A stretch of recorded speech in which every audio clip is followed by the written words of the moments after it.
gars, on a des nouvelles sur les exigences de Vinicius pour prolonger au Real Madrid. Alors, dans un premier temps, il demande 20 millions nets par saison, les mêmes droits d'image que Mbappé, qui détient presque 100%. Ouais, c'est une dinguerie.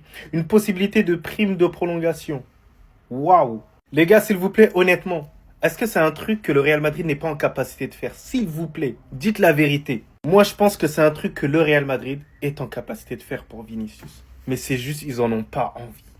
Le Real Madrid veut pas que Vinicius reste. Voilà. Si c'est ça qui les bloque, ils désirent pas. Ils désirent pas Vinicius. En tout cas, le Vinicius, il a fait son retour à l'entraînement. On l'a vu souriant, on l'a vu barbu. J'aime bien son nouveau flow, les gars. Je sais pas, il a du flow. Donc la famille, si vous n'êtes pas au courant, l'agent de Vinicius, il est du côté de Londres. C'est une dinguerie. Donc moi, perso, hein, c'est mon avis. Je pense que Vinicius, il va partir du côté d'Arsenal. On verra le here we go, vous allez être choqués. De toute façon, j'ai l'habitude. Hein. J'ai vu énormément de légendes partir du Real Madrid et ça se fait d'un coup. Ça vous prévient même pas.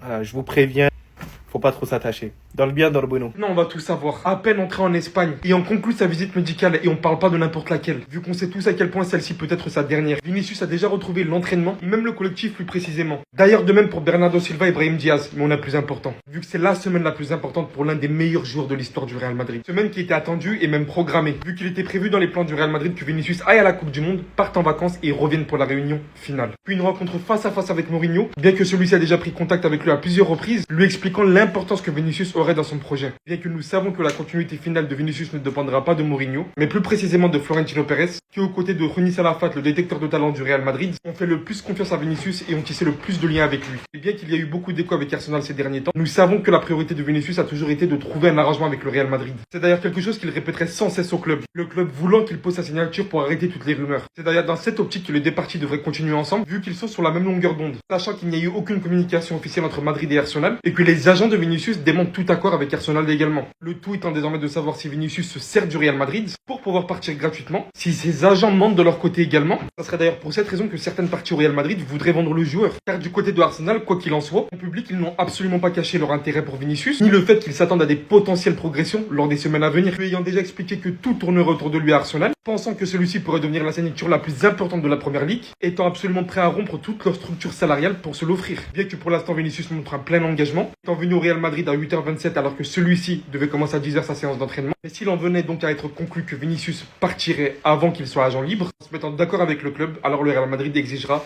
pas moins de 150 millions d'euros à Arsenal. Ça serait vraiment mentir de se dire qu'on peut se positionner sur quelque chose de définitif aujourd'hui. C'est l'un des dossiers les plus importants de l'histoire du football et on voit très clairement qu'il y a énormément de jeux et de spéculations, surtout notamment de la part de Vinicius, de son clan, de ses agents. Et c'est leur rôle pour tout simplement obtenir le meilleur, le mieux possible pour le joueur.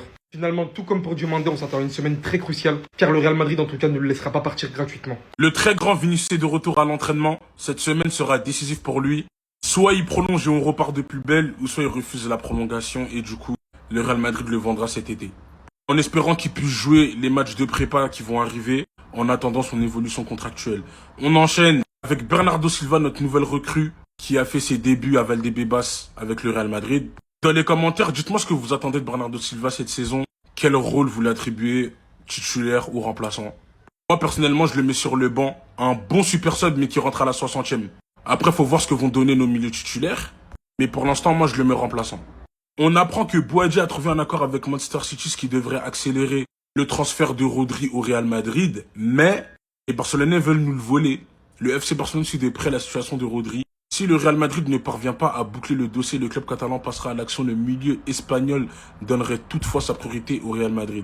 Barcelonais, s'il vous plaît, arrêtez de forcer. On ne vous donnera pas Rodri. Il doit venir chez nous. Le club doit absolument empêcher ce transfert, Rodri au Barça. Puis vous avez De Jong, le meilleur 6 au monde, non? Donc pourquoi vous voulez nous rendre fous? Si Vinicius part, attendez-vous à ça. Erling Haaland au Real Madrid.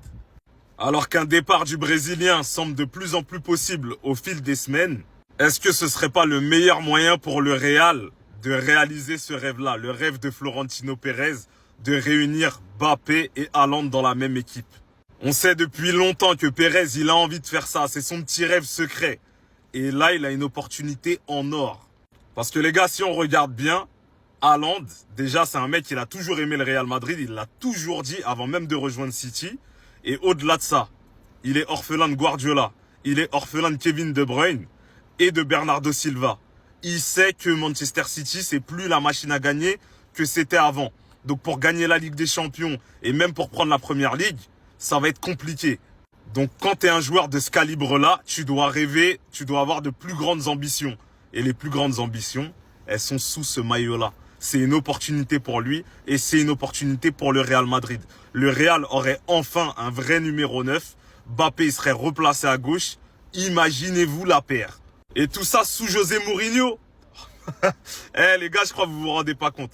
Moi, je suis persuadé que si Vinicius y part, Erling Haaland signera au Real Madrid cet été. Il est là, de retour à Valdebebas, nouveau visage, beau gosse, nouvelle barbe, tout. Le meilleur joueur de sa génération est de retour à Valdebebas, les gars. Il est de retour pour traumatiser toute cette saison au Real Madrid, je peux vous le dire. On le sait, c'est une semaine clé pour son avenir parce qu'il y a une offre de Arsenal. Son entourage a démenti avoir trouvé un accord avec Arsenal. On sait, c'est un jeu du chat et de la souris, c'est un ping-pong, ça se renvoie la balle. C'est les transferts, les mercatos. Faut savoir essayer de démanteler, de déceler le vrai du faux, ce qui est évidemment très compliqué pour simple observateur que nous sommes. Et ce qui est sûr, en tout cas pour moi, ma vision des choses, on entend beaucoup de choses d'insiders, de sources, etc. Mon opinion, c'est qu'il veut rester. Maintenant, comme cette source dit, il faut voir s'il veut songer à baisser ses demandes salariales parce qu'on sait que c'est ça qui coince et qu'il veut le même salaire que Mbappé, le même droit à l'image que Mbappé, il va être au même niveau que Mbappé, ce qui pour moi c'est 100% légitime pour un joueur de son acabit, pour un joueur de son rang qui a prouvé au Real Madrid. Il faut pas céder évidemment, et on sait que la politique très stricte du Real Madrid financièrement, on l'a vu avec des Ronaldo, des Ramos qui sont partis à cause de ça. On verra comment ça sera géré par le Real Madrid parce que Arsenal, eux, ils sont prêts à casser leur grille salariale parce que Vinicius c'est vraiment le joueur qui leur manque, le facteur X dans ce poste et dans cette équipe qui peut clairement leur faire passer un palier différent d'une équipe qui peut vraiment rivaliser à la Ligue des Champions, d'une équipe qui peut la remporter, d'une équipe qui peut vraiment sur 2-3 ans tout rafler. Ils ont besoin de Vinicius et ils le savent très bien. Méga offre, prime à la signature, gros montant de transfert. Mais les gars, moi je peux pas songer à ce que notre chouchou il parte. Pour moi, si tu es madrilène, tu ne peux pas être anti-Vinicius. Pour moi, c'est impossible d'être madrilène et d'être anti-Vinicius. Il faut pas être pro-joueur. Moi, c'est mon joueur préféré. S'il part, je serai très triste, très dégoûté. Je suis fan du Real Madrid avant tout. Donc, s'il part, on lui souhaitera le bonheur, etc. On lui souhaitera que ça marche pour lui, bien sûr, que le Real Madrid aille mieux et que le Real Madrid soit plus fort. Et pour moi, si tu es un supporter sensé du Real Madrid, c'est que ce mec-là t'a fait vivre. Le palmarès qu'il a, les stats qu'il a, le joueur avec le plus de contributions décisives en finale, au Real Madrid, c'est Vinicius, 16 goals plus assists. C'est du grand n'importe quoi, c'est une légende du Real Madrid, quoi qu'on en dise. Même si certains se posent encore la question, ce qui pour moi peut être légitime, parce que les gens ont tendance à le galvauder, ce mot. Les gens ont tendance à l'utiliser à tort et à travers. Pour que ce mot-là ne soit même plus une hésitation quand on évoque Vinicius Junior, faut qu'il reste au club et qu'il marque encore de son empreinte l'histoire du Real Madrid. On sait qu'il aime ce club, donc c'est à lui de le montrer. Est-ce que le montrer, c'est en baissant ses exigences salariales? Peut-être. Est-ce que le Real doit faire un effort? Sûrement. Mais je pense clairement qu'on peut trouver un terrain d'entente Vini Real Madrid. Vous savez, il y a une chose que j'aime pas quand on me parle de Vinicius 2024, c'est qu'on veut nous faire croire qu'il était seul et que l'équipe autour de lui, elle était naze. Alors oui, Vini a été l'homme fort du Real en Ligue des Champions. Sur ça, pas de problème. Mais nous faire croire que l'équipe autour de lui, elle était nulle, c'est faux. On va faire le bilan. Déjà, ce Real Madrid qui perd 2 matchs, toutes compétitions confondues en 23-24, au passage. Une équipe qui, cette saison-là, bon là c'est Thibaut Courtois, mais c'est essentiellement Lounine qui jouait, il avait fait une top saison. Toni Kroos, peut-être individuellement, la meilleure saison de sa carrière, la saison 23-24, il était incroyable. Rudiger, sa seule grosse saison au Real Madrid, il était excellent.